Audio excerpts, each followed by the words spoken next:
해고 이즈 해피입니다. 쫄지 않습니다. 무슨 말든 할 수 있고 눈치 보지 않고 아무거나 할 수 있더라고요. 진실을 지키는 뉴스 바리케이드. 국민일보 해직 기자 조상훈의 뉴스바.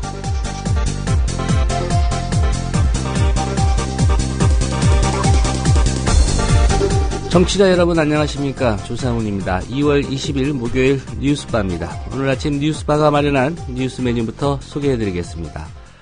서울시 탈북 공무원 간첩 사건 증거 조작 논란이 한중 외교당국, 한국 검찰과 국정원이 얽히고 설킨 진실게임 양상으로 흐르고 있습니다. 결과에 뒤따른 후폭풍은 현재로서는 가늠하기 힘들 정도입니다. 오늘 이슈 탐험 시간에는 민주사회를 위한 변호사 모임 박주민 변호사와 함께 이번 사태의 흐름과 쟁점 정리해보겠습니다. 이와 관련해서 내일 같은 시간에는 사실관계 확인을 위해 중국을 방문했다가 잠시 뒤에 귀국하는 민주당 관계자를 연결해서 사태의 진상을 들어보겠습니다. 의료민영화 반대하며 삭발투쟁을 하고 총파업까지 예고했던 의사협회가 보건복지부와 협의를 맺었다고 합니다. 이 결과를 둘러싸고 의협과 정부가 의료민영화를 위한 밀실 야합을 했다는 비난이 쏟아집니다. 대체 어떻게 된 일인지 보건의료단체연합 변혜진 국장을 초대석에 모십니다. 참고로 의료민영화와 의료영리화라는 표현이 혼용되고 있는데 언급할 때마다 두 표현을 동시에 사용해서 청취자들이 불편할 수 있다는 판단에 따라서 의료민영화라고 표현하도록 하겠습니다. 목요일의 요일별 코너 오보의 역사에서는 미디어오늘 정철훈 기자를 모시고 2012년 대선 당시 안철수 후보의 논문 표절 의혹을 제기한 MBC의 오보 사례를 짚어보겠습니다. 잠시 광고 들으시고 김용민 PD와 함께 조간신문 훑어보겠습니다. 500원으로 즐기는 나만의 커피. 원두 쇼핑몰 헝그리 커피. 최정상급 로스터가 1년 이하 최고급 뉴크롭 생두를 로스팅해 즉시 배송해드립니다. 대량 구매 시 가격이 할인됩니다. 검색창에 헝그리 커피를 검색하세요. 헝그리커피.com. 헝그리 커피에서 원두를 구매하시는 분들께는 차량용 국민TV 스티커 2매를 함께 보내드립니다.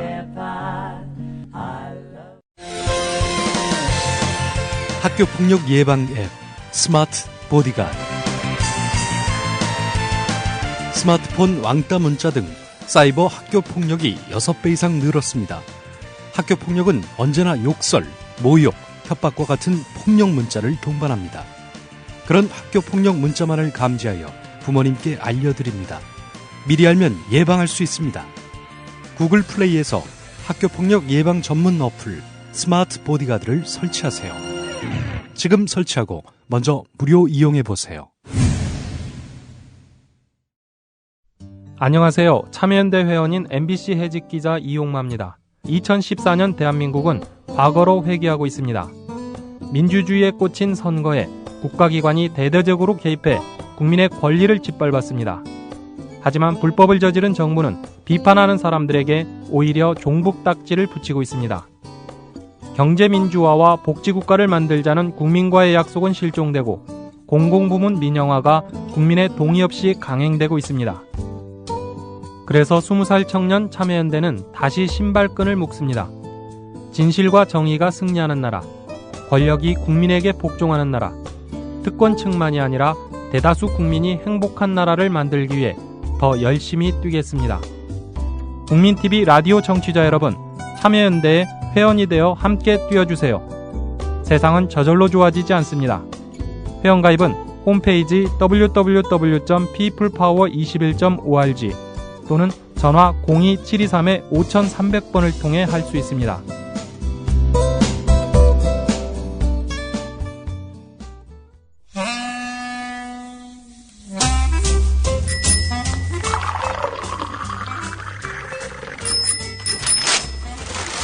아침 신문 귀로 읽으세요. 김용민의 조간 브리핑. 네, 진짜 눈치 보지 않고 아무 말이나 하실 수 있는 분입니다. 김용민 PD로부터 조간신문 브리핑 받아보시겠습니다. 안녕하십니까? 네, 안녕하십니까?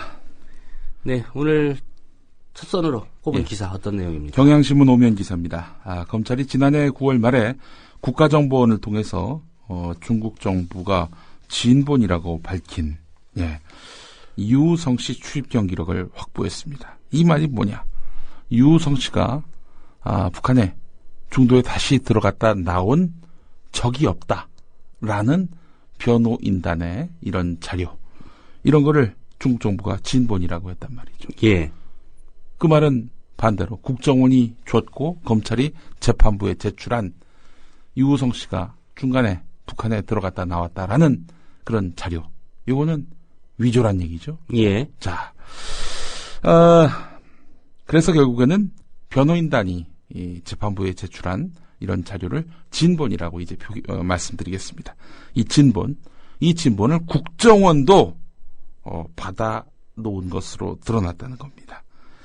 자, 그런데 검찰은 변호인이 갖고 있던 그 진본을 법정에 제출하지 않았습니다.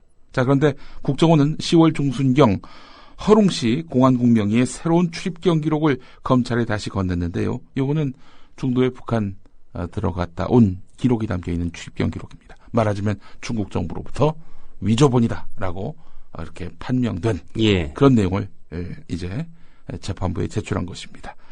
자, 그렇다면은 뭐겠습니까? 국정원이 그 재판부의 국정원이 그 변호인이 갖고 있는 그 자료, 진본을 자기들도 갖고 있었으면서 결국에는 위조본을 검찰에 넘긴 것 아닌가 하는 의혹이 성립되는 부분입니다. 예. 게다가 그 진본이라고 하는 것, 또 위조본이라고 하는 것이 비슷한 시기에 발급됐습니다. 자, 그렇다면은 비슷한 시기에 발급됐다면, 그렇다면은 결국에는 진본을 받아서 그걸 위조한 것 아니냐, 이런 또 의혹도 성립이 됩니다. 예. 자, 그런 내용이 오늘 경향신문 5면에 실려 있습니다. 예, 헤드라인이 이렇습니다. 국정원 출입국 기록 진본 받아놓고 검찰에 위조본 넘겼나. 예. 그러니까 다시 좀 풀이하자면 국정원이 유우성 씨가 북한 갔다 오지 않았다는 기록을 받아놓고는 검찰에다가는 유우성 씨가 북한에 갔다 온 그런 기록을 넘겼다는 거죠. 예. 그거 이제 위조본이고요. 예. 한국일보에도 관련 기사가 있습니다. 예, 6면 기사입니다. 황교안 장관의 말이 왔다 갔다 합니다. 서울시 공무원 간첩 사건의 증거 조작 의혹과 관련해서 중국 당국이 발급한 3가지 문건 가운데 1가지만 정식 외교 경로를 통해 받았고 나머지는 국정원에서 받았다, 이렇게 말을 했는데요. 일전은 무슨 말을 했느냐? 지난 17일 며칠 전이었습니다. 국회 법사위에 출석해서 그 문서들을 외교 라인을 통해 받았다라고 답을 했습니다. 포괄적으로 답변을 했는데, 그러니까 말하자면은 지금 중국이 위조본이라고 결론난 3건, 이 3건 모두를 이 외교 라인을 통해 받았다, 외교부를 통해 받았다, 이랬습니다. 자, 그런데 윤병세 외교부 장관이 다음날 3건 가운데 1건만 영사관을 통해서 입수했다, 외교 라인을 통해 나온 거다라고 얘기를 했습니다. 자, 그러자 황교안 장관 또 그 다음날인 바로 어제는 나하고 윤병세 장관의 말하고 다르지 않다, 똑같다. 말하자면은 3건 가운데 그 1건은 외교 라인을 통해 받은 거고 2건은 국정원을 통해 받은 거다, 이렇게 말을 슬쩍 바꿨습니다. 자, 그렇다면 국정원은 어떤 입장이냐? 여전히 그 3건 다 외교 경로를 통해서 정상적으로 확보한 것이다, 이렇게 주장하고 있습니다. 자, 어쨌든 황교안 장관과 윤병세 장관을 종합해보면, 법무장관과 외교장관의 발언을 종합해보면 적어도 2개 문건은 국정원 직원이 비정상적인 또는 불법적인 방법으로 획득했거나 조작했을 가능성이 제기될 수밖에 없습니다. 예. 국정원은 여기에 대해서 반박이나 반대 증거를 제시하지 않고 있어서 의혹은 더욱 커지고 있습니다. 자, 이 윤병세 장관, 황교안 장관, 그리고 국정원장, 남재준 국정원장, 이 모두를 임명한 사람은 바로 박근혜 대통령입니다. 예, 청와대로 3명을 다 불러서 대지를 직접 해보는 것도 방법일 것 같습니다. 게다가 또 박근혜 대통령이 과묵한 분이 아닙니다. 무슨 사건 모든 문제에 개입을 하는 분이죠. 그래서 만기 칠남이라는 표현까지 나오고 있습니다. 안현수 선수 문제를 비롯해서 염전 노예 사건, 경주 리조트 붕괴 사고, 이렇게 사회적 이목을 끄는 모든 사건에 대해서 일일이 언급하고 있습니다. 보기에 따라서는 이게 지나친 개입이다라고 이야기할 수도 있겠지만은 대통령이 현안 하나하나에 관심을 갖는 것, 그게 꼭 나쁜 것이겠는가? 저는 이런 생각을 갖고 있습니다. 예. 자, 그렇다면은 이 서울시 공무원, 간첩 조작 의혹 사건, 이것과 관련해서도 당연히 언급이 있어야 되는 거 아닙니까? 자기 수하에 있는 사람들이 서로 말이 다른데, 그래서 국민은 혼란에 빠져 있고, 이 국가가 범죄 집단 아닌가? 이런 의구심을 갖고 있는 상황이라면 대통령이 이쯤에서 나와줘야 하는데 대통령은 여전히 침묵하고 있습니다. 이와 관련해서 한겨레가 오늘 사설에서 박 대통령의 선택적 만기 칠남이라는 제목으로 사설을 실었습니다. 예, 자신의 유불리에 따라서 선택적으로 만기 칠남하고 있다. 예, 그렇습니다. 지적이군요. 예. 국가의 위신과 신뢰가 걸린 증거 조작 의혹 사건에 대해서는 철저히 침묵하고 있다. 사안의 성격상 이런 사건이야말로 박 대통령이 철저한 진상규명을 지시해야 마땅한데도 입을 열지 않는다. 이렇게 지적하고 있습니다.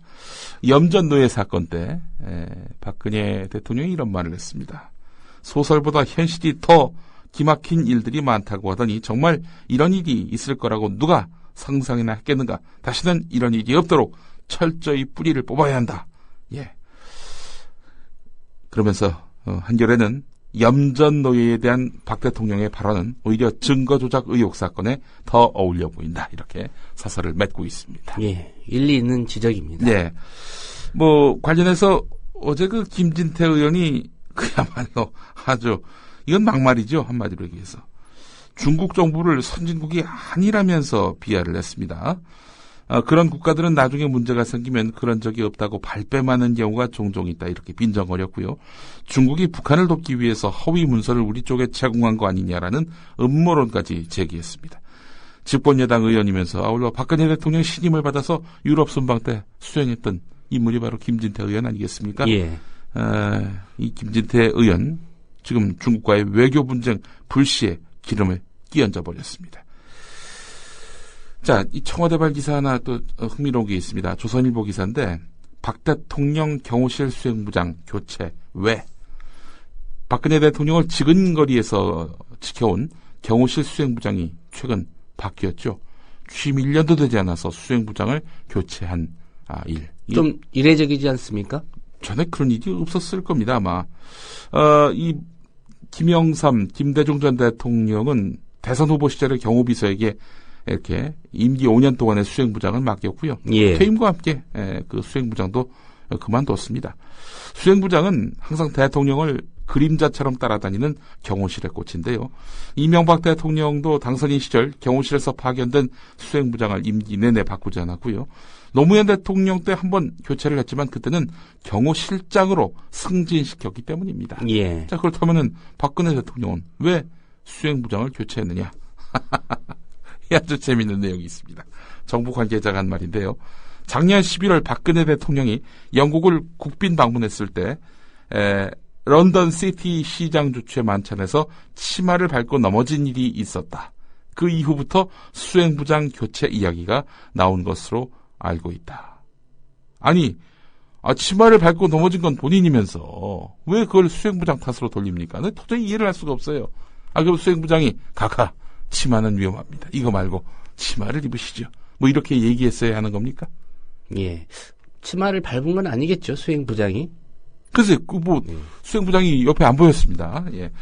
자, 또 일각에서는 대통령 부속실이나 의전실과의 갈등 때문에 교체됐다는 말이 나오고 있는데요. 이게 이 수행부장 교체 흔치 않은 일인데, 이 치마 밟고 넘어져서 참 창피한 꼴을 대통령이 당했으니 이 수행부장이 책임져야 한다.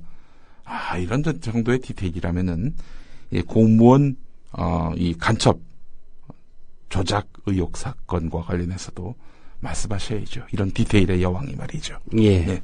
조선일보가 청와대 수행부장 교체 기사를 다뤘고요. 예. 조선일보를 보면은 이런 여권의 쏠쏠한 비화들이 종종 실려 있습니다. 이게 사실인지 아닌지는 좀 더 검증해 봐야 되겠습니다만은 사실이라면은 정말 실소를 금치 못할 일입니다. 한겨레 일면 머리 기사입니다.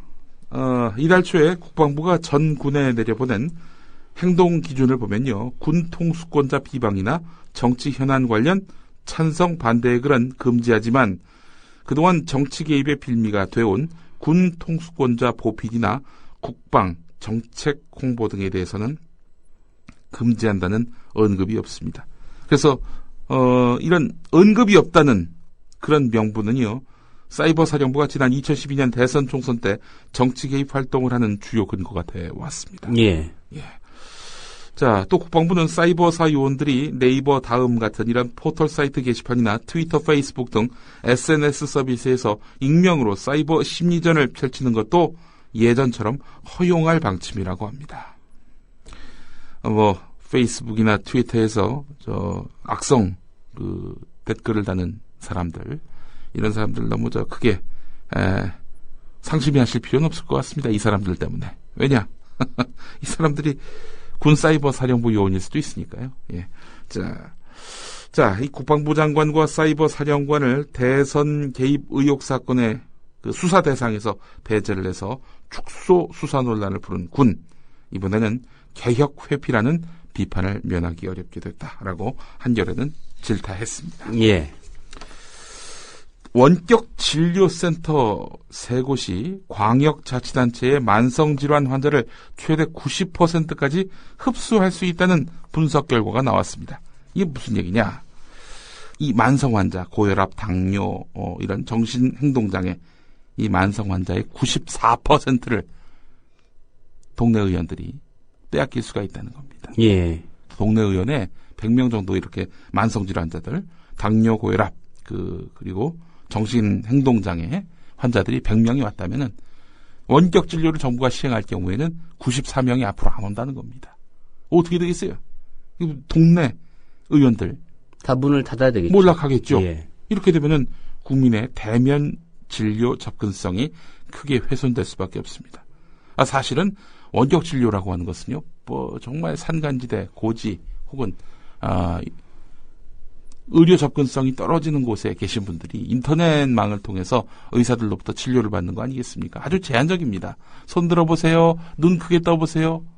이렇게 해서 그 환자의 상태를 파악할 수 있는 아주 극히 제한적인 진료란 말이죠. 예. 상태가 심각해가지고 의원에 가서 좀 더 면밀한 진찰을 받아보겠다고 해서 산간이나 오지에서 도시로 왔단 말이죠. 없어요.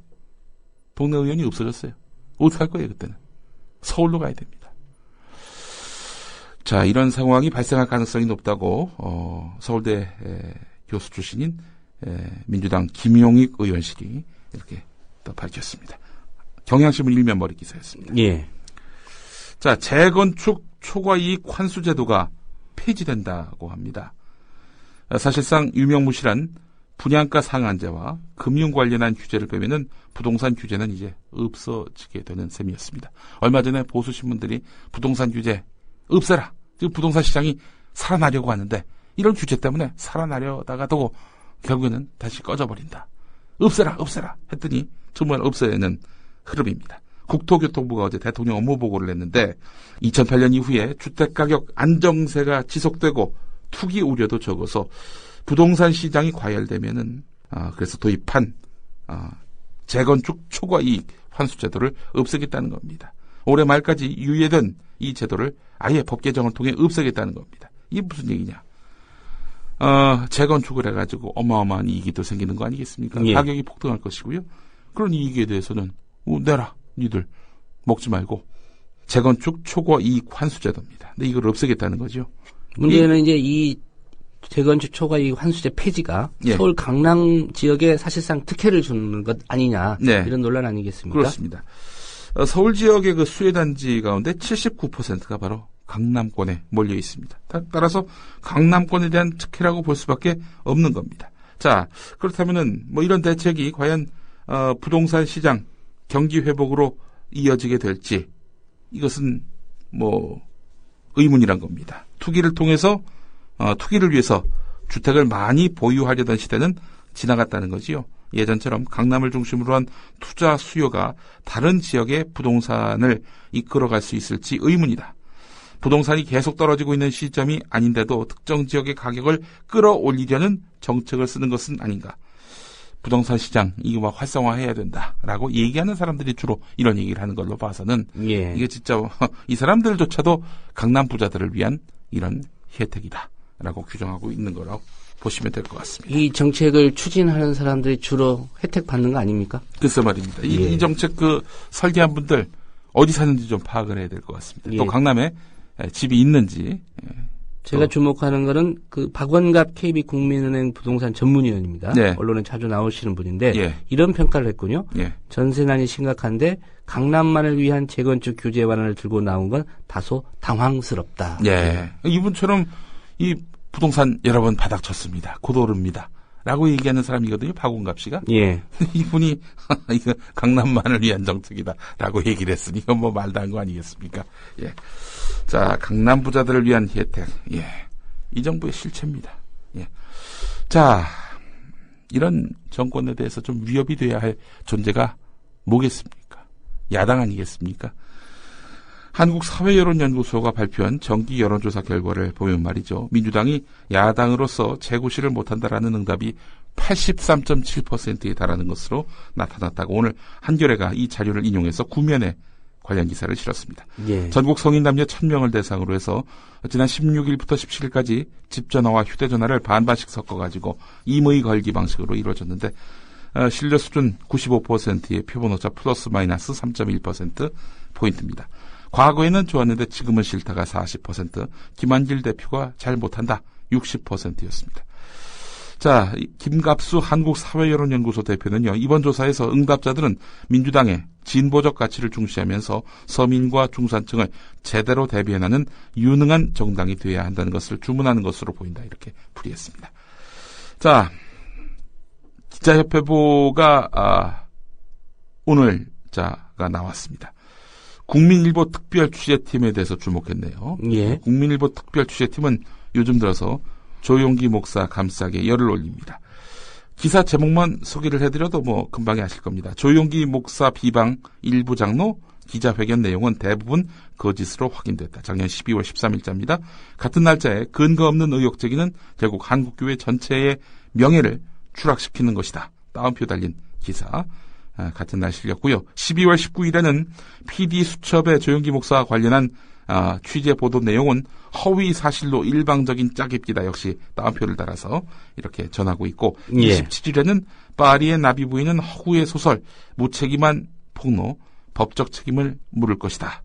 이렇게 정귀선 씨 파리의 나비 부인이 밝힌 내용을 이건 또 일면에 실었습니다. 그때 그 뒤에 조용기 목사 의혹 대부분 왜곡 과장, 폭로 당사자들 책임 물을 것이다. 2월 11일자. 그리고 또 바로 그제 정귀선 씨 인터뷰를 실었는데 내 소설로 피해 입은 한국교회에 사과한다. 이런 제목의 기사를 실었습니다. 예. 특별히 이 기사들 기자 바이라인이 없고요. 예, 다 특별 취재팀 이렇게 돼 있습니다. 이와 관련해서 김서중 성공회대 교수는 종교단체 특유의 고집과 폐쇄적인 분위기가 국민일보에 장애로 나타나고 있다. 여의도 순복음교회와 국민일보의 관계를 구분짓는 작업이 없이는 국민일보가 정상적인 언론으로 기능하기 어려울 것이다. 이렇게 말했습니다. 말하자면은 국민일보의 지금 회장이 조용기 목사 아들 아니겠습니까? 예, 또 차남이죠. 예, 여의도 순복음교회의 어떤 물적 이런 지원을 통해서 국민일보가 생긴 것이고요. 이러다 보니까 지금 법정에서 이 검찰에 의해 또 각종 자료들을 통해서 이미 상당 부분 사실이 입증된 조용기 목사의 비리조차 이런 것들을 감싸고 도는 신문, 이 신문이 과연 정상적인 그런 보도를 하고 있느냐라는 의문을 오늘 기자협회보도 제기하고 있는 것입니다. 예. 그나저나 오늘 오후 2시에 말이죠. 서울중앙지법 형사합의 23부에서 조용기 목사 또 큰아들 조희준 전 국민일보 회장 해서 총 4명에 대한 선고가 있습니다. 특정 경제범죄 가중처벌에 대한 관한 그 법률상 배임 등의 혐의에 대한 선고인데요. 이미 검찰은 조용기 목사에 대해서 실형을 구형한 바 있습니다. 예. 그 조희준 씨, 조용기 씨 네. 각각 징역 5년에 벌금 72억 원을 구형한 상태고요. 네. 오늘 오후 2시에는 김용민 PD가 말씀하신 대로 이제 재판부의 판단, 선고가 있을 예정입니다. 아울러 이 조용기 목사의 그 비리를 들춰왔던 기도 모임 장로들은 오늘 오전에 정기선 씨가 과거에 인터뷰했던 그 녹음 본을 공개한다고 밝혔죠. 예, 음성 원본 파일이요. 예. 그러니까 정기선 씨의 목소리로 직접 관련 의혹을 들을 수 있는 예. 그런 기회가 예. 오겠습니다. 조영기 목사와의 부적절한 관계를 주장했던 그런 음성 녹음 내용입니다. 예. 오늘 여기까지 하겠습니다. 네, 김용민 PD였습니다. 수고하셨습니다. 예.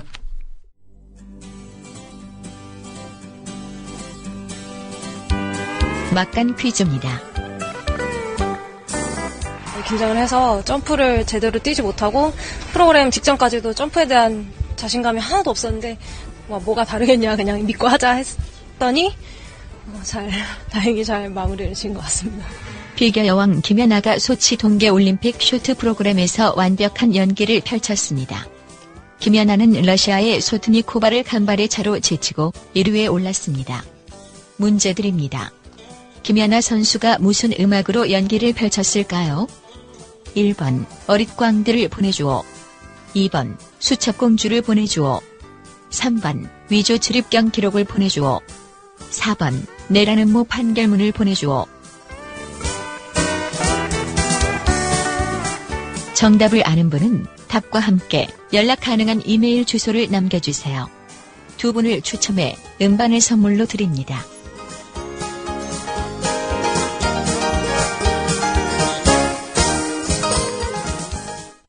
Images showing 那鉴于当前叙利亚局势， 국제뉴스 한반도 정세를 한눈에 황준호의 월드 리뷰.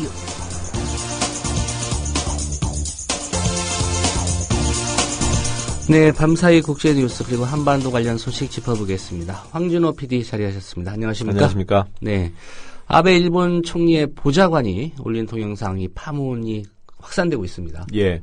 작년 말에 아베 일본 총리가 야스쿠니 신사를 참배한 데 대해서 미국 정부가 곧바로 실망했다는 표현을 쓴 적이 있었는데요. 예. 아베 최측근인 에토 세이치 총리 보좌관이 지난 17일 월요일 유튜브에 올린 동영상에서 정작 미국에 실망한 것은 우리다, 일본이다 라고 주장했습니다. 12분 58초짜리 동영상이니까 상당히 긴 얘기를 했는데요. 에토 보좌관은 중국한테 점점 제대로 말을 하지 못하는 미국이 돼가고 있다라는 말도 덧붙이면서 미국의 그런 실망했다는 표현은 일본한테 한 말이 아니라 중국한테 보여주려는 변명일 뿐이다라고 미국을 맹비난했습니다. 예. 신사 참배와 관련한 미국과 일본의 대화 내용도 공개가 됐다고요? 예, 에토 보좌관은 자기가 작년 11월에 미국에 가서 국무부 동아태 차관보하고 또 리처드 아미티지 전 국무부 부장관 이런 사람들을 만났다고 소개하면서 총리가 순수한 기분으로 참배하는 것은 이해할 수 있지만 중국과 한국이 여러 얘기를 하니까 신중해달라는 분위기였다. 미국의 분위기였다라고 말했습니다. 예. 미국이 전적으로 반대하는 입장은 아니었다는 뜻이었는데요. 또 11월 말 중국이 반공식별구역을 선포한 일이 한 달 후에 아베 야스쿠니 신사 참배를 강행하게 했던 배경 중에 하나였다라는 견해도 내놨습니다. 예. 해당 동영상이 지금 그대로 있습니까? 현재는 삭제된 상태입니다. 에토 보좌관이 어제 국회에서 일본 관방장관의 그런 자제 요청 전화를 받았다는 소식을 전하면서 처음부터 개인적인 견해라고 밝혔지만 총리 보좌관으로서 오해를 줄 수 있어서 동영상에 담긴 발언을 철회한다고 말했습니다. 예.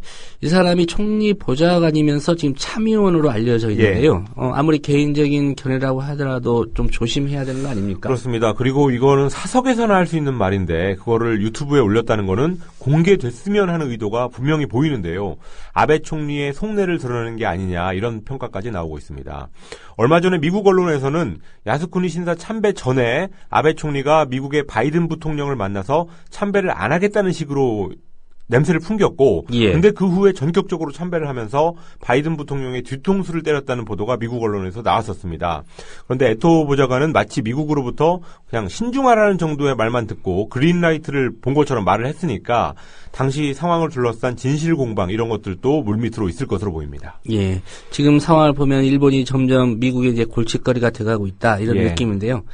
이번 동영상 미국의 근심이 더 커질 것 같은데 미국 분위기는 어떻습니까? 예, 어제 제가 워싱턴 포스트의 칼럼을 소개해드렸었는데요. 일본이 미국의 안보 우려 요소가 돼가고 있다라는 내용이었고, 예. 중국이 일본의 신경을 건드리는 일을 저질러서 미일 관계를 시험해볼 거다 이런 전망도 있었습니다. 그런데 지금 일본이 하는 태도를 보면 오히려 일본이 미국한테 직접적으로 미일 관계를 시험하는 쪽으로 가고 있고, 또 중국이 만약에 일본과의 영토 분쟁 지역에 대해서 어떤 행동을 한다면 일본이 사전에 그런 행동을 유도하는 역할을 할 수도 있을 것 같습니다. 미국으로서는 아베 일본이 정말로 골칫거리가 돼가고 있는데, 일본의 전후 역사를 보면 미국의 눈밖에 난 정권은 오래 못 가는 게 바로 일본의 전후 역사였습니다. 예. 그런데 또 한편에서는 오바마가 아베 우경화를 묵인하고 있다, 이런 분석도 있는데요. 이런 것들을 종합해 보면 미국이 일본을 묵인해 줄 수 있는 선이 어디까지인가, 이것이 아베 운명의 결정적인 변수가 될 것으로 보입니다. 예. 일본 역시 미국의 영향권 아래서 절대적인 영향권 안에 있습니다. 예, 움직일 수밖에 없겠네요. 예.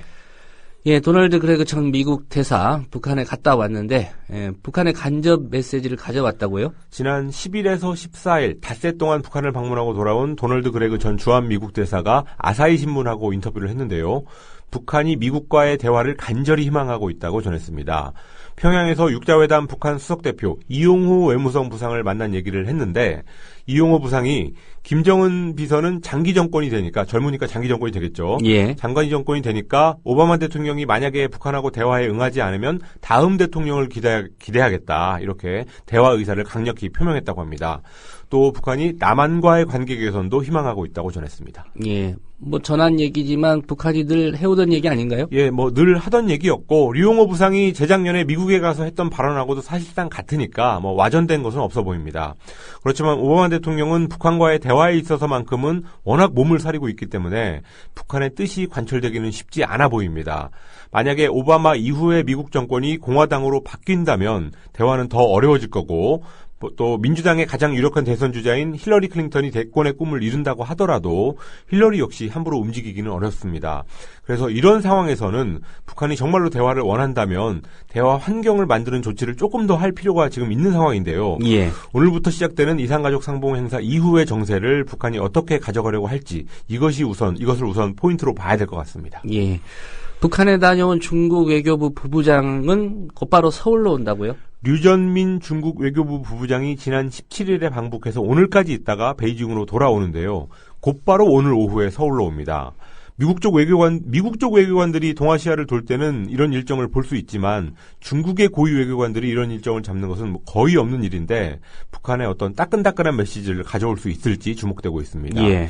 미국과 중국의 외교장관들이 지난 14일에 만나가지고 북한 비핵화에 관한 서로의 안을 제시했다라고 밝혔었는데, 그때 두 나라가 만든 일종의 로드맵을 가지고 평양과 서울을 방문해서 조율하는 기회가 될 것으로 관측되고 있습니다. 예, 어떤 이야기들을 할지 좀 주목해서 봐야 될 것 같습니다. 예.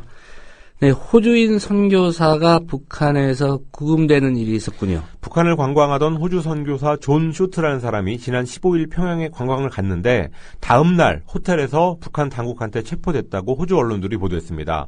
체포될 당시에 한글로 된 기독교 인쇄물을 소지하고 있었다고 하는데요. 예. 이게 만약에 문제가 된다면 지금 북한 감옥에 있는 미국인 케네스 베처럼 15년형에 처해질 수도 있는 상황입니다. 작년에도 이 쇼트라는 사람이 북한에 가서 자기의 종교적인 신념을 드러낸 일이 있었고, 북한 가이드들 앞에서 성경책을 읽은 일이 있었다고 부인이 소개를 했는데요. 만약에 그런 일들 때문에 아마 블랙리스트에 오르지 않았나 싶습니다. 케네스 베 같은 경우도 원래 개신교 선교사인데 종교 활동을 통한 국가 전복 혐의로 15년 노동교화형을 받고 감옥에 있는 상황입니다. 예. 지난주에 그레그 전 대사가 데려올 가능성도 조금 점쳐졌었는데 결국 그건 무산됐습니다. 예, 잘 들었습니다. 감사합니다. 네, 황준호 PD였습니다. 국민TV 법인조합원 이노피스 신청 광고입니다. 잉크, 토너, 프린터, 복합기, 복사용지, 사무용품 전문 쇼핑몰 이노피스.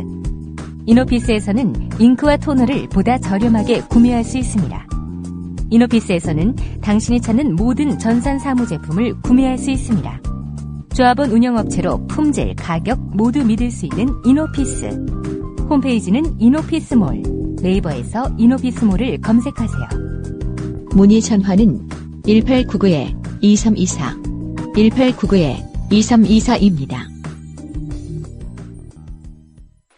안녕하십니까. 유기농 채소농사꾼 남강장문입니다. 채소 주문은 010-8009-7320, 010-8009-7320으로 해주시고요. 농장 안내는 다음 블로그에서 남강장문으로 오시기 바랍니다. 채소는 저에게 주문하시고요. 이번 주부터는 경남 지역 조합원 여러분이 생산하고 있는 농작물을 하나씩 소개해드리겠습니다. 거창조합원 김태경님이 생산하는 거창 민들레 사과를 소개해드립니다. 사과 농사는 농약이 엄청 들어가는데 거창 민들레 사과는 저농약 인증을 받았습니다. 제초제와 비대제 착색제를 사용하지 않았고요. 해발 650에서 700m 사이 고냉지에서 생산하기 때문에 아삭하고 단단한 과육의 맛이 기가 막힙니다. 다음 카페에서 거창 민들레 사과 농장을 찾으시거나 010-7256-9431, 010-7256-9431로 연락 주시기 바랍니다. 감사합니다. 상조업에도 영혼이 있다면 귀신을 두려워 안고 뛰어드는 용기와 어떤 고객의 불평에도 상처받지 않는 강인함, 차갑지만 약한 자를 감싸 안는 따뜻함을 가졌을 것입니다. 다른컨대 우리 라이프 상조는 가장 완벽한 상조입니다. 여러분이 가입하신 해비시 프로를 국민TV에 후원하겠습니다. 가입하실 때 국민TV에 후원해달라고 말씀해주세요. 1600-3267, 앞뒤가 다른 1600-3267, 우리 라이프 상조 홍대리였습니다.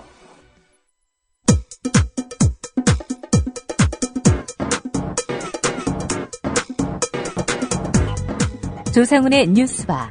이제는 이슈 탐험입니다. 네, 서울시 탈북 공무원 간첩 사건 증거 조작 논란 확산 일로에 있습니다. 중국은 우리 정보 사정당국에 대한 법적 절차를 밟겠다며 벼르고 있습니다. 이렇게 되면 검찰이든 국정원이든 둘 모두든 공안머리에 집착해서 외교 문서까지 위조해가며 인격 살인을 저지른 집단으로 낙인질 수밖에 없는 그런 상황입니다.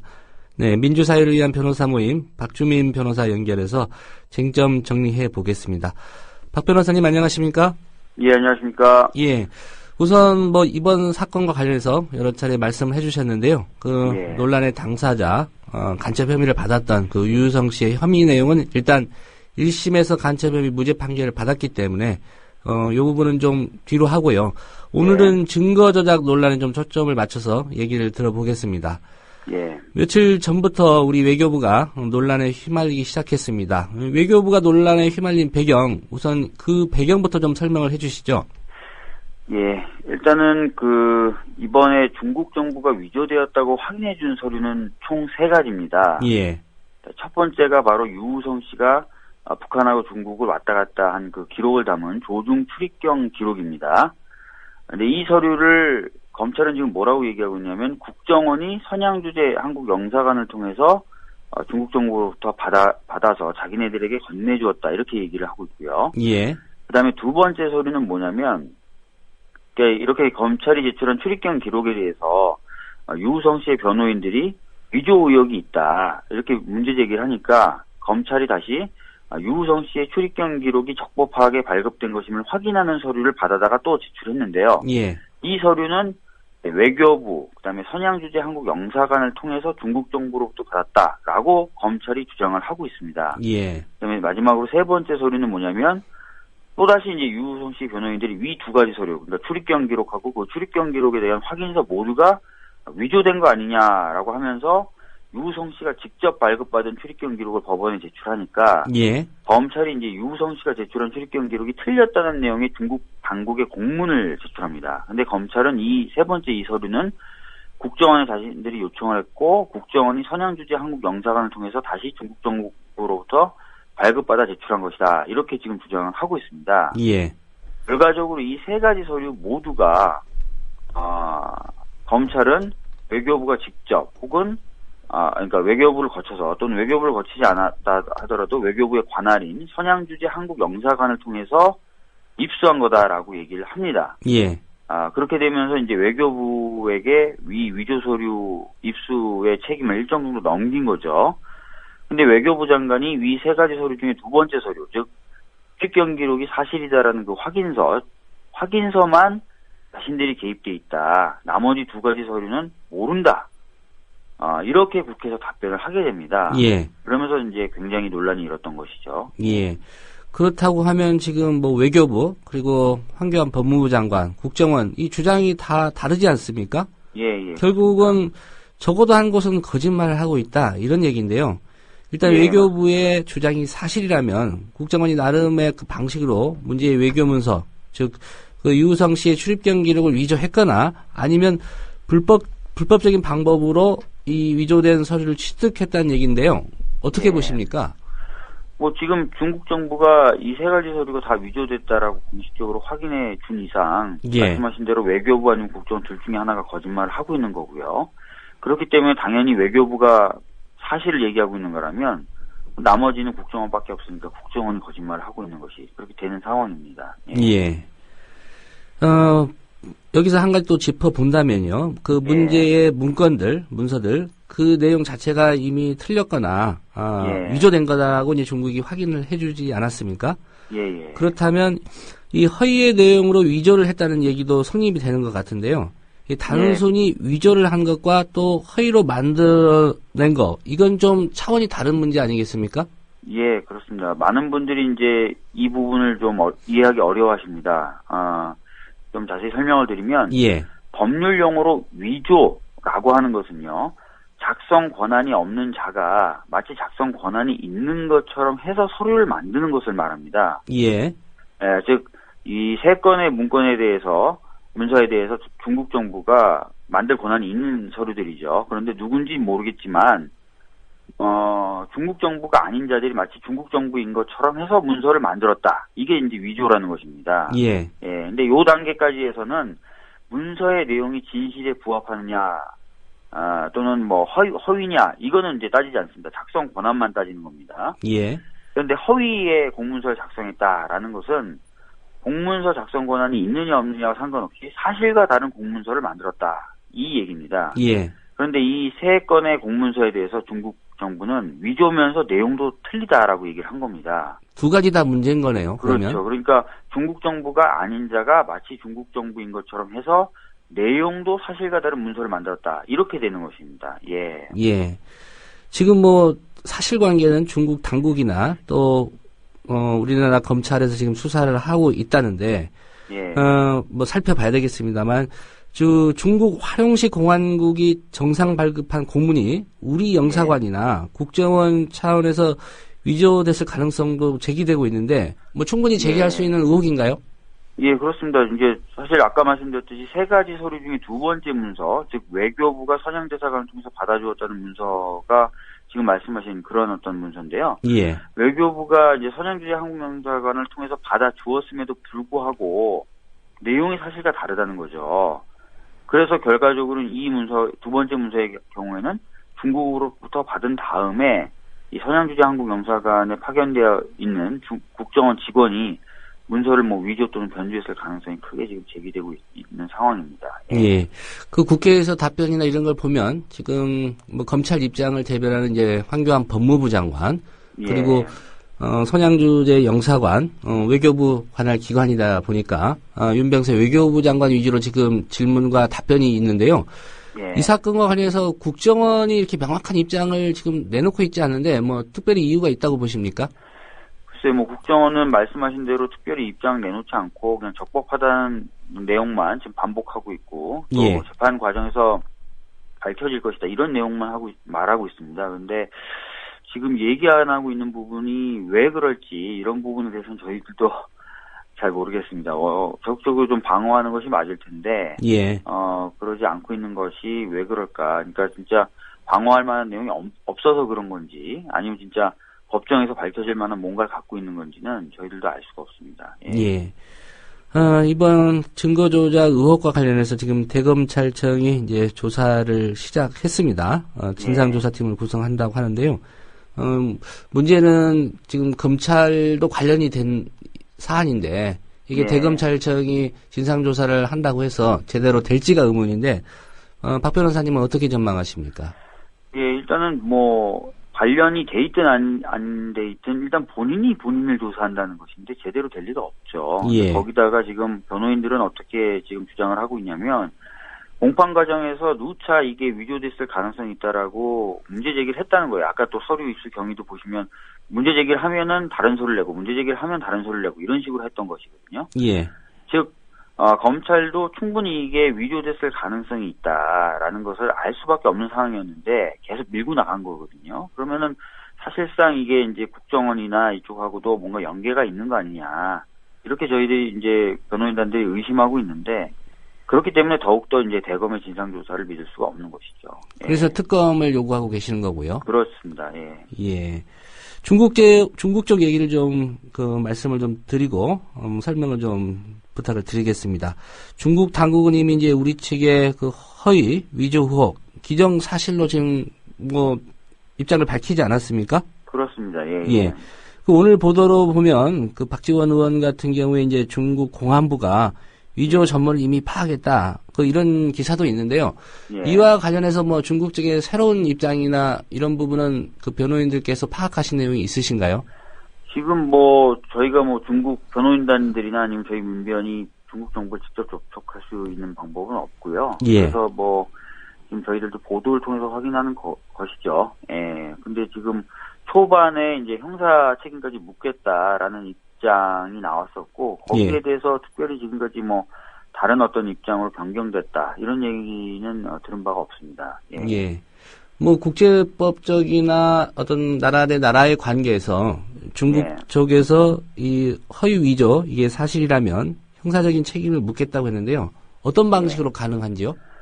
그러니까 중국의 형법은요, 속지주의가 원칙입니다. 즉 무슨 얘기냐면 자국의 땅에서 벌어지는 형사 사건에 대해서 자기네 형법을 적용하는 게 원칙인데, 예. 보호주의라는 것을 또 병행하고 있습니다. 이거 무슨 얘기냐면 자국의 땅이 아닌 곳에서 외국인이라 하더라도 자국의 이익을 침해하는 어떤 행위를 하면은, 예. 거기에 중국의 형법을 적용하겠다라는 것입니다. 예. 근데 이제 중국에서도 이런 공문서 위조, 허위 공문서 작성죄를 처벌하고 있습니다. 그래서 이 보호주의를 천명하고 있는 이상 이 누군지 모르지만 자국의 땅에서든 아니면 우리나라에서건 이 공문서를 중국의 공문서를 손댄 사람에게 형법을 적용할 수 있다는 것이고요. 예. 거기다가 우리나라하고 중국 간에는 한중 범죄인 인도조약도 체결되어 있고 또 한중 형사사법 공조조약도 체결되어 있습니다. 그래서 중국이 만약에 적극적인 처벌 의지를 가지고 수사와 처벌에 나선다면은 우리나라도 협조해 줄 수밖에 없고요. 예.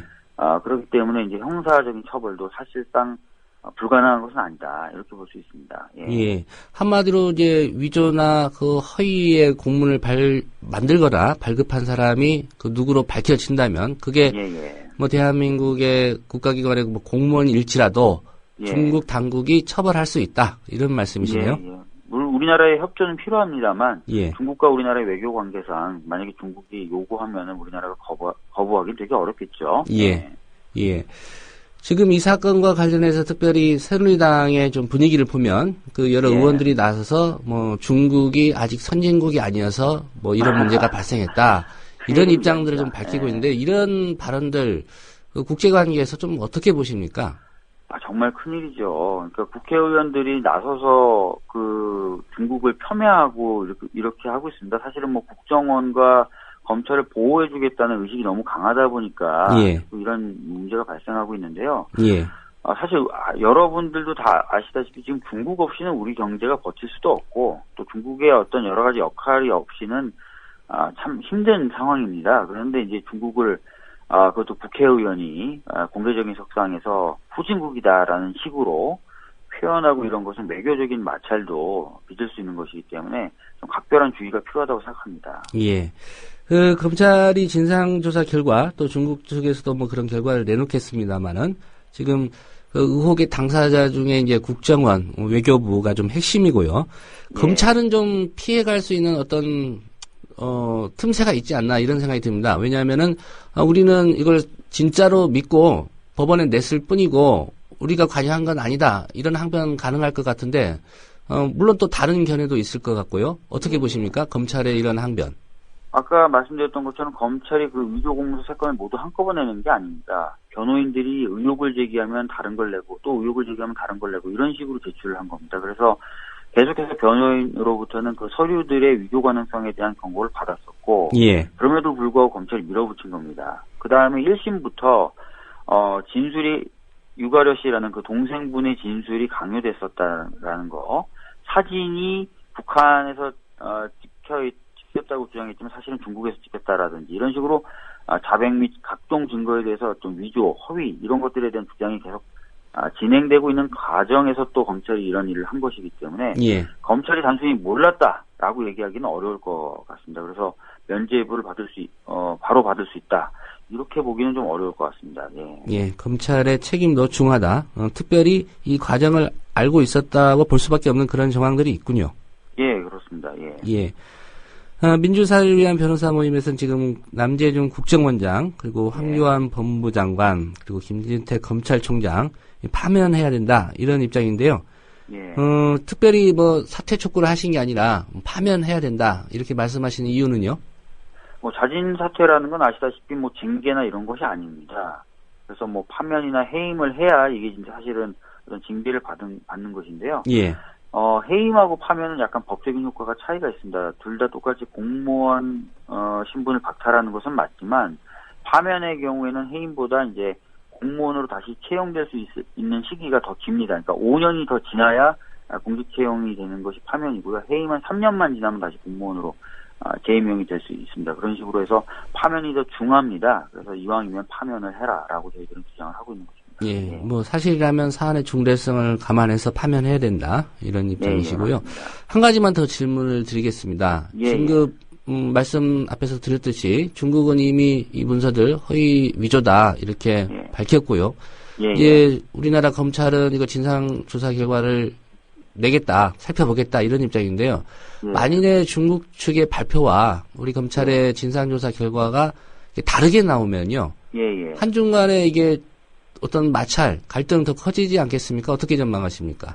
사실 이 부분이 굉장히 어려운 부분입니다. 검찰은 자기를 보호하기 위해서 자기가 한 일에 아무 문제가 없다라고 얘기하기 쉽습니다. 사실 이든 또 뭐 아니든요. 근데 아마 아니어도 그렇게 얘기할 가능성이 큰데 그렇게 될 경우에는 이제 중국 그 정부의 공식적 확인과는 정면으로 배치하면서 중국 정부가 잘못한 것이다라는 얘기가 돼버립니다. 그렇기 때문에 외교적인 마찰의 가능성 있습니다. 이 부분은 어떻게든 누구든 책임을 져야 되기 때문에요. 예.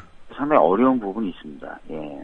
가장 뭐 바람직스러운 건 검찰이 사실 그대로 조사해서 사실 그대로 발표하는 것 아니겠습니까? 그렇습니다. 뭐 어떻게 됐든 간에 중국이 납득을 해야 되지 않습니까? 예. 그래서 뭐 의혹 없이 남김없이 그 책임자들이 모두 밝혀져야 되는데 검찰로서는 참 그렇게 하기가 쉽진 않을 것입니다. 예. 예.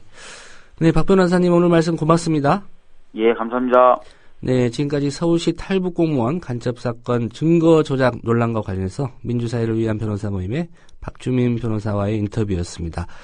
내일은 뉴스바가 중국을 다녀온 사실관계 확인을 위해서 중국을 다녀온 민주당 관계자 한 분을 모시고 정치권에서는 이 문제 어떻게 보고 있는지 또 새로 확인된 사실이 있는지 들어보는 시간 갖도록 하겠습니다.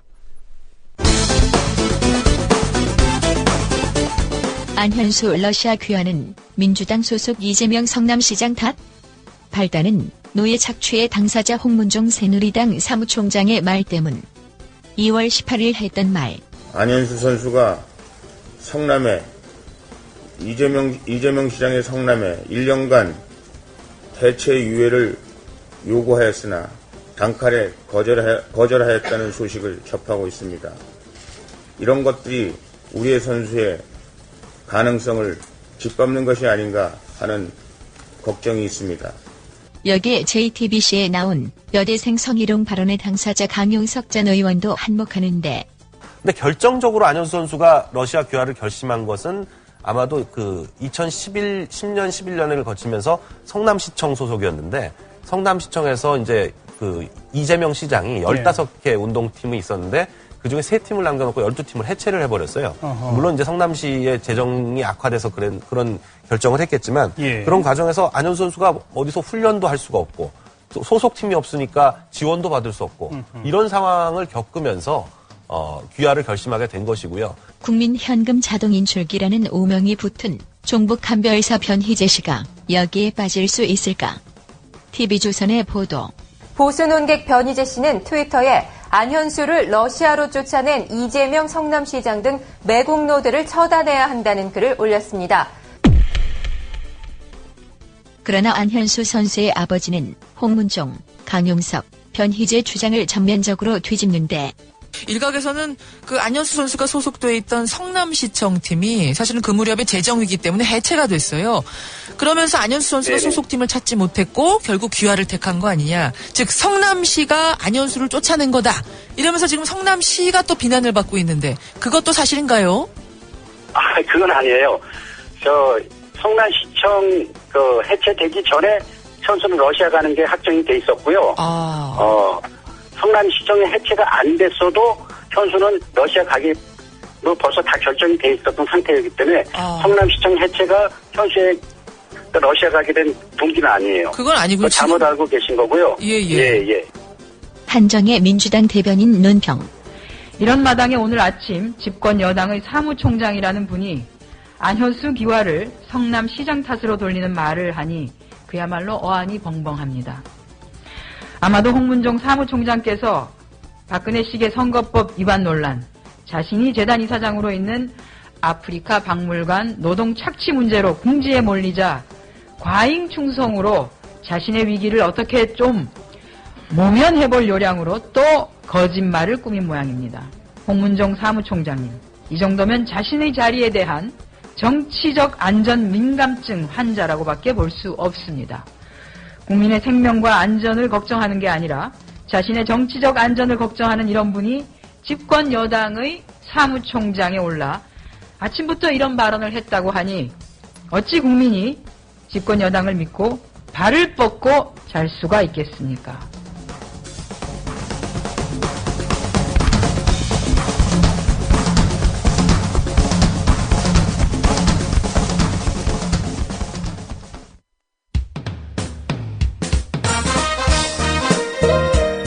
균형 잡힌 시각, 정직한 분석, 조상훈의 뉴스바.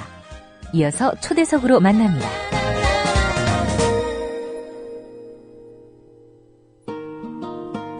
네, 의료 민영화에 반대하며 대대적인 투쟁을 벌여온 것이 대한의사협회입니다. 그런데 대한의사협회가 의료발전협의회라는 기구를 통해 보건복지부와 협의를 맺은 뒤로 의협과 정부가 의료 민영화를 위한 밀실 야합을 했다. 이런 비난이 쏟아지고 있습니다. 어떻게 된 일인지 보건의료단체연합의 변혜진 국장 전화로 연결해서 설명 들어보겠습니다. 변 국장님 안녕하십니까? 예, 안녕하십니까? 예. 일단 보건의료단체연합은 의협과는 상관이 없는 그런 단체지요? 예, 저희는 시민단체로 이루어져 있고요. 예. 저희도 의사, 치과의사, 한의사, 약사 이런 직능단체가 되어 있지만 저희는 진보적 의료 개혁 운동을 하고 있는 NGO입니다. 예. 예. 다시 한번 말씀드리지만 의사협회와는 관련이 없는 네네. 시민단체요. 보건의료단체연합에서는 보건복지부와 의사협회의 이른바 의료발전협의회 그 협의 결과에 대해서 돈벌이 의료를 위해 국민을 기만했다 이런 내용의 논평을 냈습니다. 네네. 일단 그 말씀하신 그 의료발전협의회 그 협의 결과 내용이 어떤 건지 좀 설명을 부탁드리겠습니다. 네. 아주 간단히만 말씀드리면, 이름은 의료발전협의회라고 돼 있지만, 사실은 의료계에서 불렸던 이름은 의정협의회라는 거고요. 정부와 의사들 간에만 두 단위만 있었던 협의회였었고, 그 내용이, 일단 크게는 많은 의료 민영화 정책이다라고 우려가 되었었던 원격 의료에 대한 합의, 그리고, 병원의 자회사를 설립해주는 그 법안이 들어있는 투자 활성화에 대한 합의, 그리고 이번에 국민들이 비급여가 너무 많아서 병원을 가지 못해서 남았던 건강보험 흑자분이 있는데 이런 부분들 의사들에게 돌려줄 수 있는 그런 기구의 설립 이런 것들이 내용으로 주되게 합의가 된 것입니다. 예.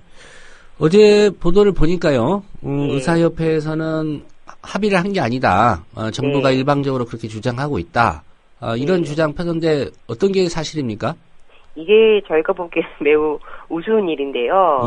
사실은 이 대정부 협상이라고 하는 것에 협상단의 모든 것을 의사협회가 위임했습니다. 사실 그렇기 때문에 이것에 대해서 받아들일 수 없다라고 얘기하는 것은 이 결과물이 나오자 많은 국민들이나 많은 시민사회단체가 어떻게 밀실야합으로 국민들이 매우 우려하는 사안을 처리할 수 있느냐라고 문제를 제기하고 뭐 기자회견을 하고 그러자 그 결과물에 대해서 마치 의사협회는 승복할 수 없거나 뭐 받아들인 것이 아니다라고 지금 얘기를 하고 있는 거고요. 예. 사실상 의사협회에서는 협상단에게 모든 권한을 위임한다라고 얘기를 했습니다. 그리고 만약에 정말 의사협회가 100번 의심에 그 주장을 제가 받아들일 수 없다라고 실질적으로 생각을 한다라면 예. 지금 당장 의사협회는 이것에 동의한 바 없다라는 공식적 입장을 내고 그것에 대해서 철회를 해라. 예. 협상은 사실이 아니다라고 얘기를 해야만 되는 건데 그런 입장을 내고 있지 않고요.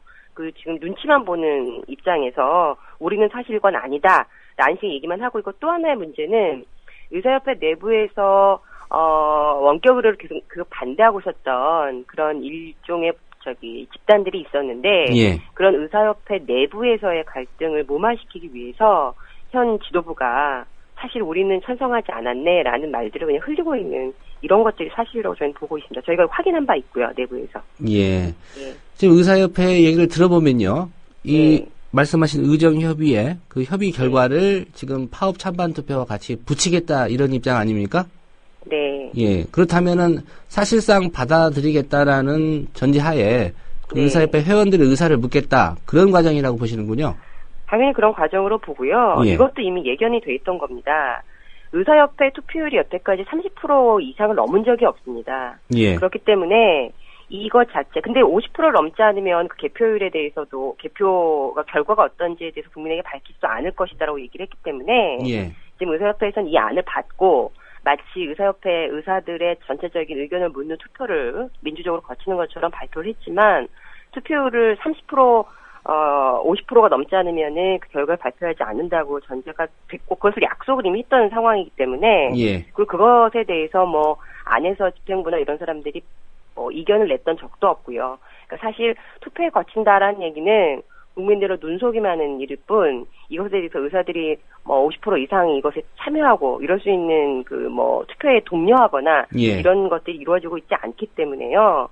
이런 것들은 실은 집행부가 의사들 대다수가 그것들을 받는다거나 이런 내용들로 넘어갈 생각이 있는 거고요. 무엇보다도 말씀하신 것처럼 이 내용 자체를 받아들이는 투표이기 때문에 더욱이나 더 문제가 있다는 거죠. 이거 자체를 철회하는 그런 입장이 아니라는 점이 더 문제가 있다는 것이죠. 예. 그렇다면은 지금 병국장님께서 말씀하신 거 요약하면 의사협회가 그동안 원격 의료라든지 병원의 자회사 설립 이런 거 그렇게 반대하면서 정부로부터 의사들에게 좀 유리한 어떤 것을 좀 받아내기 위해서 반대를 해왔고 그 결과가 이번 의정협의회 협의 결과다 이렇게 보시는 건가요? 예, 그렇게 볼 수밖에 없는 결과인 거죠. 저희가 그 이전에도 그런 주장을 했었고 의사협회가 사실은 의료 민영화를 반대한다고 국민의 편에서 의료 민영화를 반대한다고 주장을 했고요. 국민 건강권 수호라는 걸 외치면서 또 의사들이 또 자해 행위를 2번이나 했었습니다. 이 집행부와 현재 지도부들이. 예, 집회 과정에서 그랬었죠. 예. 그래서 국민들이 의사들이 뭔가 정부가 하고 있는 정책들이 문제가 있으니까 의료 환자를 본 현장에 있는 직접 의사들이 나섰나 보다라는 일말의 기대를 했었던 것도 있는데요. 예. 이번 결과를 보듯이 의사들이 원했던 것은 진료 수가에 대한 인상, 실제로 인상안을 받았고요, 정부가. 예. 진료 수가의 인상을 받았고 국민들에게는 우려했었던 바 의료비가 굉장히 높아질 수밖에 없는 그런 의료 민영화 정책들을 기업이 수용하는 이런 결과를 낳았다는 거죠. 근데 아주 짧게만 말씀드리면 지금 의사협회가 수용을 했던 정부 안에 대해서 가장 큰 문제는 첫 번째는 원격 의료입니다. 이 원격 의료는 말이 좋아 원격 의료인 거지 세계 어느 나라에서도 안전성이나 비용 대비 면에서 효과 이런 것들이 입증된 바가 없는 제도예요. 다만 한국에서는 박근혜 대통령이 강력하게 단 한 번의 기자회견도 하지 않았던 대통령이 계속 원격 의료는 해야 된다라는 주장들을 그냥 해왔고 이것들이 사실 재벌 IT 그룹들에게 이미 투자로 약속이 된 바가 있어서 그냥 시행이 되는 그런 조치거든요. 예. 게다가 얼마 전 뉴스에서 나온 것처럼 이 원격 의료가 정말 안전성이 있고 효과성이 있느냐라고 했었던 산통부의 시범 사업이 그 국민의 세금으로 300억 원이 넘게 들었습니다. 근데 예. 그 보고서는 5페이지밖에 안 나오고 그 보고서 자체는 누가 보더라도 말이 안 되는 어처구니 없는 그 보고서였고 그 효과도 굉장히 부풀려져 있다는 것들이 언론에서 보도가 됐거든요. 예. 그럼 사실 의사협회는 이렇게 그 결과도 예측할 수 없는 국민들 대상으로 국민들의 안전까지 위협하는 이런 제도를 도입해서는 안 되고 제대로 된 시범 사업에는 여러 가지 것들을 조치를 취하고 정보를 해야 된다 이런 식의 입장을 취하는 것이 의사에 대한 전문성인데 예. 반대로 이것들을 그냥 수용하는 방식으로 갔다는 거고요. 그리고 이것들은 요즘 최근에 개인 정보가 유출돼서 굉장히 큰 문제가 있는데 이 원격으로는 기업들이 이 제도를 하려면 국민 개개인의 생체 정보를 수집하는 것을 허용해야 된다라고 전제를 단 그런 내용이었습니다. 예. 국민들의 개인 정보가 어디든 인터넷망이나 기업들에게 유출될 수 있는 그런 제도를 트는 거거든요. 그렇기 때문에 이것에 대해서 의사협회는 국민 개인 질병 정보가 보호될 필요가 있다라는 입장으로 이것을 반대하는 것이 맞는 원칙이었는데 이것을 허용했다는 거고요. 예. 아주 간단하게 한 가지 더 문제가 있는 것은 많은 국민들이 우려하는 의료 민영화다라고 주장하는 건데요. 이 투자 활성화라는 부분을 붙어있는 보건의료 분야에서는 병원들이 영리 주식회사를 가질 수 있도록 하는 허용 법안입니다. 예. 근데 이게 병원 내에서 그 영리 자회사가 설립되는 거기 때문에 병원 문턱에 들어가 있는 환자나 보호자들에게 고스란히 그 비용이 전가되는 문제거든요. 그래서 이것 자체도 굉장히 큰 문제가 있다라고 해서 지금 굉장히 여론이 안 좋은데 예. 그리고 사실 병원의 비영리 병원을 사실은 그 영리병원으로 허용하는 조치이기 때문에 이것들은 그 국민들의 큰 부담, 의료비 부담으로 온다라고 반대를 했는데 이것조차도 의협이 병원 살리기다라고 얘기하면서 수용을 했다는 점이고요. 그러면서 정부하고 함께 국민들이 잘 몰라서 왜곡된 의료 민영화에 인식을 갖고 있다. 그것들을 공동으로 나서서 개선시키겠다. 이런 얘기를 의사협회가 했다는 겁니다. 예. 그래서 이런 점에서 국민 건강권 수호다. 뭐 이러면서 파업까지 한다. 그래서 자해행위 소동도 벌이고 이랬던 의사협회가 결국 정부 편에서 의료비를 높이는 정책들을 수용했기 때문에 국민들의 실망은 이만저만이 아닐 것이라고 저희는 생각합니다. 예. 한마디로 그동안에 그 의사협회에서 주장하고 했던 것들이 좀 국민 기만행위다 이런 그럼요. 입장이시군요. 거짓말을 한 것이죠. 이것 때문에 아마 국민들이 더 일말의 기대를 가졌었던 분들도 더 의사협회에 대해서 신뢰를 할 수 없게 된 결과라고 생각합니다. 예.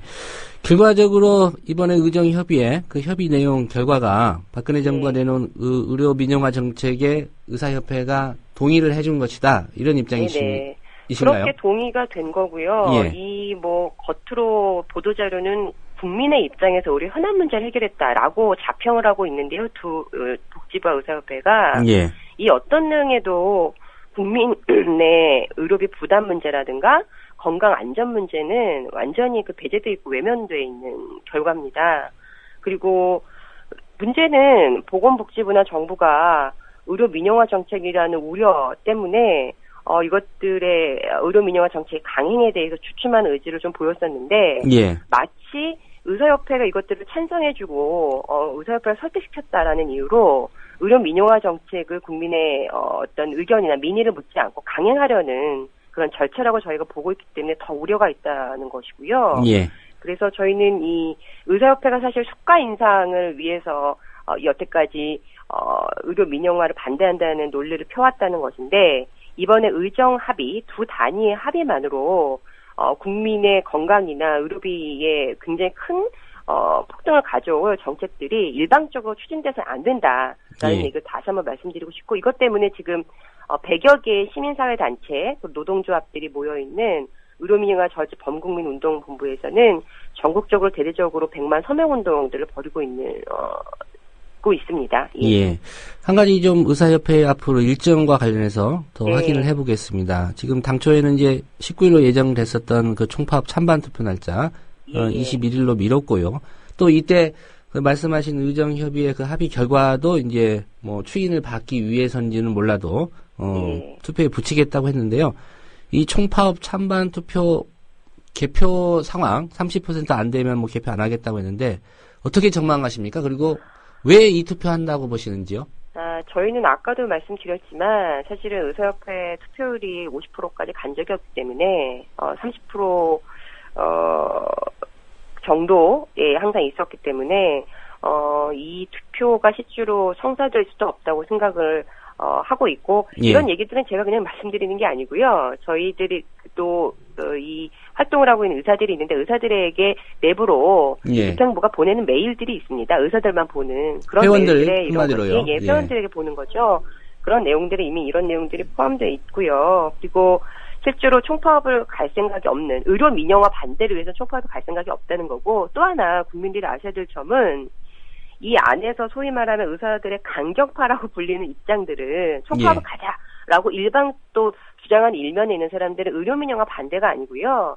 국민들이 모두가 지키고자 했었던 건강보험 당연지원제요. 그러니까 모든 병의원 약국이 건강보험 가입되어 있는 국민들의 건강보험 환자들을 받아야 한다라고 지정되어 있는 공공사회 정책이죠. 이 건강보험 당연지원제들을 민간의료 보험하고 계약제 같은 식으로 바꿔야 된다라고 하는 당연정책 폐지론자들이 좀 있습니다. 이 사람들도 포함되어 있는 상태에서 뭐 이런 그 투표를 가는 거기 때문에 저희는 지금 의사협회가 하고 있는 것들을 국민들을 기만하는 일종의 정치쇼라고 저희는 보고 있고요. 실제로 정말 그 의사협회가 국민의 입장에서 한국의 의료제도에 심각한 왜곡을 가져올 의료 민영화 정책을 반대한다면 지금 당장 많은 국민들이 지금 의구심으로 바라보고 있는 의정협의회는 사실과 다르다. 우리는 다시 국민 편에서 이러이러한 정책들의 문제점을 제기하고 국민 편에서 함께 의료 민영화 반대를 위해서 이렇게 할 것이다라는 입장을 내놓고 그것에 관하여 총투표를 하는 것이 더 바람직한 일이라고 저희는 보고 있고요. 이번에 의사협회가 하겠다는 이 투표는 사실은 외부적으로 보이려고 하는 그리고 사실은 책임 전가죠. 집행부가 이미 다 협상단에게 정권을 위임해 놓고 결과가 이렇게 나오고 나서 여러 가지 의견이 분분하니 우리는 이 책임을 떠안지 않겠다라고 의사들에게 떠넘기는 일반 의사들의 회원에게 떠넘기는 그런 식의 책임 전가용 투표행위라고 보고 있습니다. 한 가지만 마지막으로 질문을 드리겠습니다. 뭐 의사협회는 분위기가 결국 정부 정책에 이제 동의하는 쪽으로 가는 것 같고요. 그렇다고 한다면 국민들 입장에서 의료 민영화 막아야 될 텐데 지금 서명운동 말씀하셨고요. 그 범국민운동본부 그리고 보건의료단체 연합 차원에서 어떻게 대응하시겠습니까? 저희는 아까도 말씀드린 것처럼 100여 개의 시민사회단체가 의료민영화 저지 범국민운동본부도 만들었고 또한 이거는 이제 서울에 있는 분들만이 아니라 전국으로 지역 대책위들이 지금 출범을 앞두고 있습니다. 그리고 가장 크게는 다음 주에서 2월 25일 날 그 민영화 반대 민주노총 국민총파업이라는 일정을 두고 의료 민영화 반대에 대한 대대적인 선전들을 벌여나갈 생각이 있고요. 3월 5일 날 지역 대책위를 포함한 가장 큰 운동 조직들이 출범할 예정이 있습니다. 그리고 3월 안까지 4월 초까지 100만 서명 운동을 받아서 국회에 이것들을 충원해서 정부는 이 의료 민영화 정책의 일부는 아예 국회를 거치지 않고 행정부 권한으로 통상임금 지침 이렇게 내드리듯이 행정부 지침으로 통과시키겠다고 지금 의견을 밝히고 있는 상황이거든요. 그래서 국회의 기관이나 민의를 거쳐야 한다라는 것들을 국회 청원하는 일정도 두고 있고요. 뭐 3월, 4월에 의료 민영화 반대를 위한 대규모 집회, 촛불 집회 이런 것들도 널리 알려서 국민들이 참여할 수 있는 것들을 함께할 예정입니다. 오늘 말씀 고맙습니다. 네, 고맙습니다. 네, 지금까지 의료 민영화 반대와 관련해서 보건의료단체 연합의 변혜진 국장과의 인터뷰였습니다. 여러분은 지금 국민일보 해직기자 조상훈이 진행하는 국민TV 라디오 아침 시사 프로그램 조상훈의 뉴스바와 함께하고 계십니다. 네, 목요일 요일별 코너 오보의 역사 시간입니다. 2012년 대선 당시 안철수 후보의 논문 표절 의혹을 제기한 MBC 단독 보도 기억하실 겁니다. 결국 오보로 밝혀졌지요. 오늘은 이 내용을 살펴보겠습니다. 오늘 미디어 오늘의 정철훈 기자 스튜디오에 오셨습니다. 안녕하십니까? 안녕하세요. 아마 대선을 2달이 앞둔 시점이었던 것으로 기억합니다. 2012년 10월 1일 MBC 뉴스 데스크의 단독 보도였는데요. 현원석 기자가 리포팅을 했고요. 안철수 당시 대선 후보가 논문을 표절한 의혹이 있다. 이런 내용인데요. 그럼 구체적으로 어떤 보도 내용이었습니까? 그 안철수 후보가 1990년에 서울대에 제출한 그 박사학위 논문이 그 1988년 박사학위를 받은 서울대 서모 교수의 박사 논문을 상당 부분 표절했다. 내용이었는데요. 예. 당시 MBC는 서 교수의 박사 논문 20페이지와 안철수 당시 후보의 박사 논문 14페이지를 비교하면서 안철수 후보가 인용 출처를 표기하지 않은 채 서 교수의 실험 결과를 설명하는 부분을 거의 옮겨 썼다라고 보도를 했고요. 예. 이어서 이제 서 교수의 논문 22페이지 그리고 안철수 후보 논문 17페이지를 비교하면서 볼츠만 곡선을 유도하는 설명에서 유도식을 거의 복사 수준으로 베꼈다. 이렇게 보도를 했습니다. 그 다음에 MBC는 이 같은 의혹에 대해 안철수 후보 측이 후보와 논의의 입장을 내놓겠다고 밝혔다고 보도를 했는데요. 예. 당시에 파장이 굉장히 컸었습니다. 이 당시가 이제 추석 연휴가 끝나고 귀경길에 오르던 날이었는데 당시 이 보도가 국민적인 관심사도 되게 높았고 안철수 후보가 당시 이제 박근혜 후보와 양자 대결 구도에서 이제 뭐 앞선다라는 그 여론조사 결과도 나오고 있었는데 이 같은 논문 표절 의혹 보도로 인해서 상당히 타격을 입었던 상황이었습니다. 예. 그런데 MBC가 문제 삼은 대목을 표절이라고 볼 수 없다. 이런 전문가의 의견이 바로 나오지 않았습니까? 요 상황 설명이 좀 필요한데요. 당시 MBC 보도에서는 전문가 의견이 없었고요. 예, 전문가 의견이 없었고 그날 보도가 나가기 1시간 전에 MBC 쪽에서 안철수 후보 측에 이제 반론 보도를 요청을 했는데 1시간 전에. 예, 1시간 전에. 그래서 사실상 반론 보도를 요청했다고 보기 좀 어려운 상황이었고요. 예. 당시에 안철수 후보 쪽에서 정확하게 반론을 보냈습니다. 당시 이석호 서울대 의대 교수의 의견을 전했는데요. 이석호 교수는 이렇게 얘기를 했습니다. MBC에서 말하는 볼츠만 곡선이 그 뉴턴의 만유인력 법칙처럼 비견되는 어떤 물리학적 법칙이다. 그래서 자연 현상의 해석에 뉴턴의 원리를 적용할 때마다 그의 저서인 프린키피아를 인용하지 않듯이 볼츠만의 원리를 적용할 때 인용문을 달지 않는 것은 관례다. 라고 하면서 이제 큰 문제가 없다라고 반박을 했는데요. 예. 이 내용이 이제 MBC 보도에는 실리지 않았었고 또 안철수 후보 측은 보도 내용이 사실이 아니며 보도할 경우 책임을 져야 할 거다라고 얘기를 했는데 이 같은 내용이 나가지 않았고 보도에는 안 후보와 논의 후 답변하겠다라는 전혀 언급되지 않은 내용이 나간 셈이었습니다. 예, 사실상의 뭐 반론권을 줬다고 볼 수가 없겠네요. 예, 주지도 않았을 뿐더러 답변을 했는데도 그 답변이 보도에 반영되지도 않았던 어처구니 없는 상황이었습니다. 예. 결국 이 문제가 이제 서울대 연구진실성위원회로 이제 넘어간 것 같습니다. 보도가 나가고서 한 달여가 지나서 이제 결과가 발표됐는데 예. 어떤 내용이었습니까? 당시 그 위원회 결과가 초미의 관심사였는데요. 그 당시 위원회는 11월 16일 날 발표해서 안 후보의 서울대 의대 1988년 석사 논문 및 그 표절 의혹이 있는 5편을 모두 검토한 결과 논란이 된 논문은 표절이 아니거나 최소한 안철수 후보에겐 책임이 없다라고 결론을 내렸는데요. 예. 연구윤리 위반 사례도 없다고 밝혀서 이 사건은 일단락이 됐었습니다. 예. 이 발표는 MBC가 보도했습니까? 예, 보도를 했는데요. 이것도 약간 꼼수가 있었습니다. 그러니까 MBC가 그날 당일날 보도를 하면서 서울대학교가 표절이 아니라는 조사 결과를 발표했다라고 보도를 했는데요. 예.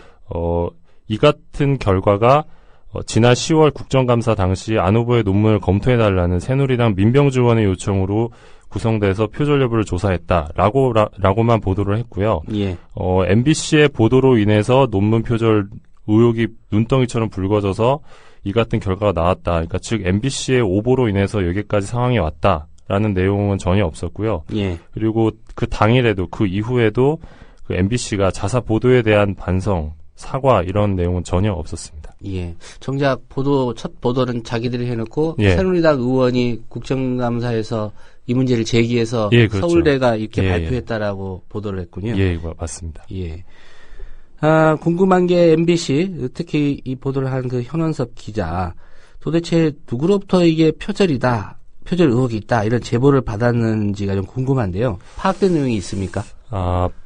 공식적으로 현원섭 기자가 누구에게 제보를 받았다라고 얘기한 거는 없고요. 뭐 취재원을 또 보호한다는 측면에서 예, 그렇습니다. 이해는 됩니다만. 예, 그리고 당시 상황을 좀 봐야 되는데요. 당시에 이제 여러 곳에서 논문 표절 의혹이 이제 정보보호 형식으로 올라오긴 했었습니다. 근데 예. 현원섭 기자가 이 사실을 10월 1일 날 이제 데스크에 보고를 했는데 데스크가 바로 이제 보도를 하라고 해서 부랴부랴 보도를 했던 상황인데요. 당시 현원섭 기자가 미디어오늘과 통화해서 이제 반론 보도를 충분히 제공해야 했는데 그 부분이 좀 미진했다는 부분에 대해서 인정을 했었습니다. 예. 그러니까 이 부분은 그러니까 기자라면 이제 단독 보도를 하고 싶은 욕심도 있을 것이고 또 그 당시에 그 의혹은 있었기 때문에 정보 보고는 할 수 있다고 생각은 하거든요. 근데 문제는 이제 데스크의 판단이죠. 그러니까 예. 그 당시에 데스크가 충분히 반론권을 보장하고 좀 더 구체적으로 전문가 의견을 들으면서 취재를 좀 더 해서 완벽하게 그 리포트를 구성하라라고 지시를 했어야 되는데 예. 보고를 한 당일날 이제 기사를 쓰라고 해서 1시간 전에 이제 반론 보도 형식의 어떤 전화를 걸고 그래서 웃지 못할 이런 오보가 나오게 된 것이거든요. 그래서 이런 부분을 좀 종합적으로 봐야 된다고 보는데 당시에 왜 부랴부랴 이렇게 보도를 할 수밖에 없었는지 왜 보도를 그렇게 지시했는지를 좀 그 행간을 읽어야 될 것 같습니다. 예. 그 정보 보고를 한 현원섭 기자 입장에서도 좀 황당했겠습니다. 정보 보고 차원에서 올렸는데 당일날 리포트하라고 했다면요? 예, 아마 그랬을 것 같습니다. 예. 그 당시에 말씀하신 이 데스크의 역할이나 이런 게 좀 궁금한데요. 혹시 당시 데스크 그리고 이 보도를 결정한 라인이 있을 거 아니겠습니까? 좀 파악을 해보셨나요? MBC 당시 정치부장이 김장겸 정치부장이었는데요. 예. 현재 이제 승진을 하셔서 보도국장으로 계십니다. 그리고 당시 이제 MBC 사장이 김재철 사장이었고요. 예. 그래서 정치적 의도가 있었던 것 아니냐라는 그러니까 합리적 의심을 가질 수밖에 없는 상황입니다. 예. 현원섭 기자 같은 경우에 이제 당시에 좀 충분히 반론권을 줬어야 되는데 그러지 못했다는 점을 인정했다고 그랬고요. 예, 맞습니다. 해당 기사가 오보였다는 점은 인정했습니까, 결과적으로? 오보라는 점은 인정하지 않았고요. 예. 그 MBC는 이후에 방송통신심의위원회 선거방송심의위원회로부터 이제 법정 제재인 경고를 받았는데요. 예. 당시 심의위에서 이 보도 내용이 그 안 후보 측의 해명을 그러니까 사실상 반론권을 보장하지 않았고 외부 전문가 의견 없이 의혹 제기 위주로 방송을 해서 이제 공정성과 객관성을 위반했다라는 식으로 이제 징계를 줬는데 그 이후에도 여전히 사과는 없었고 이제 현원섭 기자도 이제 여타 징계를 받지는 않았고요. 예. 작년 말에는 이제 야당 반장을 하고 있더라고요, 국회에서. 예. 문제는 이런 보도로 인해서 대중이 받는 그런 인식일 겁니다. 사실 표절했다 이것만 기억하고요. 그 나중에 표절 아니다라고 하는 기사나 이런 건 좀 작게 취급되기 때문에 이런 문제점이 있는데 안철수 의원의 이 논문에 대한 공식적인 표절이 아니었다. 이거 기억하는 사람 상대적으로 적을 것 같은데 어떻게 보십니까 이런 상황들? 그러니까 말씀하셨듯이 대중은 안철수 논문 표절 보도가 오보라는 걸 기억하기보다는 안철수 논문에 약간 문제가 있었다, 논란이 있었다라는 것만 기억을 할 수밖에 없는데요. 예. 그러니까 아니면 말고식의 이런 추측성 보도가 정치적 의도에 의한 것이었다면 또 이제 결과적으로 오보가 났다면 책임자를 전부 경질해야 하는 것이 이제 언론사라면 마땅한 태도입니다. 하지만 그 당시 보도 책임자였던 이제 그 김장겸 부장을 비롯해서 관련자들이 전부 다 승진을 하는 그런 안타까운 상황이 왔고요. 예. 역시 오늘날 굴지의 공영방송답다라는 생각을 가질 수밖에 없습니다. 예. 안철수 의원 측에서는 이와 관련해서 어떤 법적 대응은 안 했죠? 예, 안 했습니다. 예, 그냥. 그런데 이제 당시에 안철수 후보가 MBC 그러니까 MBC가 그때 공정방송 파업을 170일 동안 했었는데, 예. MBC 문제에 굉장히 적극적으로 관심을 가졌고요. 그게 이제 본인의 상황과 무관치 않았던 것으로 보입니다. 예. 어쨌든 법적 대응은 하지 않았고, 거듭 말씀드리지만, 표절이었다. 이거는 많이 기억하지만, 그 후에 표절이 아님이 밝혀졌다. 이걸 기억하지 않는 게 이제, 이런 상황을 또 이용하는 게 어떤 미디어의 횡포가 아닌가 그런 생각이 듭니다. 네, 정철훈 기자 오늘 말씀 고맙습니다. 감사합니다. 네, 오늘 퀴즈 정답 말씀드리겠습니다. 깊이 고민하지 않으셔도 알 수 있는 그런 정답이었던 것 같습니다. 1번 어릿광대를 보내주오가 정답이었고요. 예, 저희가 오늘 준비한 소식은 여기까지입니다. 제작의 김효진 PD, 박성재 PD가 수고해 줄 거요.